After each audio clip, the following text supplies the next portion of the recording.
Story time muna tayo mga kabikarkada. Bakit mahal ang presyo depende sa location? Naalala ko noon, may bakery pa ako sa province.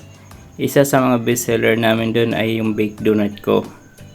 Lalo na kapag may okasyon. Pero kahit mabenta siya, hirap akong magtaas ng presyo.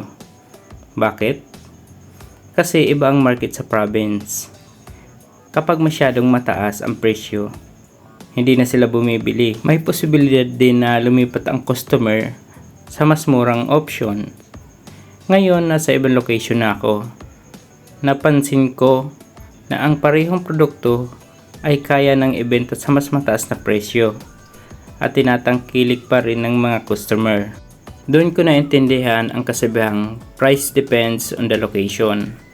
Hindi ibig sabihin na mas mahal ang produkto mo, ang binabayaran ng customer ay ang value, convenience, purchasing power ng lugar at demand sa market.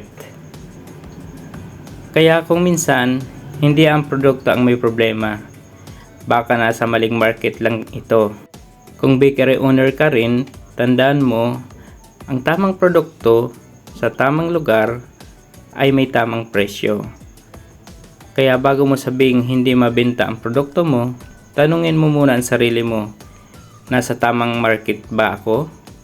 At nasa tamang tao?